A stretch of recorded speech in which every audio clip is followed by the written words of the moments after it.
വെമ്പായ നസീർ, എന്തായാലും കോൺഗ്രസിന്റെ പട്ടിക എവിടെ എന്നുള്ള ചോദ്യത്തിന് ഇപ്പോൾ താൽക്കാലികമായിട്ടൊരു വിരാമം ആയിരിക്കുകയാണ്. പലതവണയും ഇങ്ങനെ സംഭവിച്ചിട്ടുള്ളതാണ്. കോൺഗ്രസ് ആദ്യം പട്ടിക പുറത്തിറക്കാറില്ല, അവർക്ക് കൂടിയാലോചനകൾ കൂടുതൽ വേണ്ടിവരും. പക്ഷേ ഇപ്പോൾ CPM നേരിടുന്നത് ആഭ്യന്തര കലഹങ്ങളാണ്. കണ്ണൂർ കലഹം ഇതുവരെ അടങ്ങിയിട്ടില്ല, അത് അടങ്ങാൻ പോകുന്നുമില്ല. ഇവിടെ നോക്കൂ, കോൺഗ്രസ് തകർന്ന് തരിപ്പണമായി നിൽക്കുന്നെന്ന് സൂചിപ്പിക്കുന്നതാണ് ഈ സ്ഥാനാർത്ഥികളെ പ്രഖ്യാപിക്കുന്നത് അവർ വൈകിയിരിക്കുന്നത്. പഞ്ചായത്ത് തെരഞ്ഞെടുപ്പിന് അവരിതുപോലെ സ്ഥാനാർത്ഥികൾ പ്രഖ്യാപിച്ചു.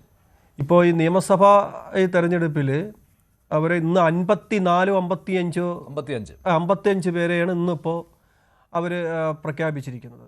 ബാക്കി പ്രഖ്യാപനം ഉടൻ ഉണ്ടാകും എന്നാണ് പറയുന്നത്. ഇപ്പോൾ 55 പ്രഖ്യാപിച്ചതിൽ തർക്കമില്ല, നമ്മളത് ചർച്ച ചെയ്യേണ്ട. ബാക്കിയുള്ളതിലാണ് നമ്മൾ ചർച്ച ചെയ്യേണ്ടത്. അതാണ് കേരളം ഉറ്റുനോക്കുന്നത്. കാരണം ഈ തെരഞ്ഞെടുപ്പ് പ്രഖ്യാപിച്ചതിൻ്റെ അന്ന് തന്നെ ഇടതുപക്ഷം അന്ന് തന്നെ റോഡ് ഷോ നടത്തി. അതെല്ലാ ചാനലിലും മിക്ക ചാനലിലും കാണിച്ചതാണ്. ഇന്ന് തിരുവനന്തപുരം ജില്ലയിൽ ആദ്യ കൺവെൻഷൻ ഇന്ന് ചിറയൻകീഴ് മണ്ഡലത്തിൽ ഇടതുമുന്നണിയുടെ സ്ഥാനാർത്ഥിയുള്ള മനോജ് ഇടമ്മയുടെ കൺവെൻഷൻ ഉദ്ഘാടനം ഞാനിപ്പോൾ ഇങ്ങോട്ട് വരുന്നത്. അപ്പം നാളെ നെടുമങ്ങാട് മന്ത്രി GR അനിലിന് വേണ്ടി ഇങ്ങനെ എല്ലാ മണ്ഡലങ്ങളിലും ഓരോ ദിവസം വിട്ട് ഇങ്ങനെ കൺവെൻഷനും റാലിയും. ഇന്നിപ്പോൾ കഴക്കൂട്ടത്ത് ഒരു പരിപാടി ഞാൻ ഇങ്ങോട്ട് വരുന്നപ്പോൾ അവിടെ K മധു ഉദ്ഘാടനം ചെയ്യുന്നത് ഞാൻ കണ്ടിട്ടാണ് വരുന്നത്.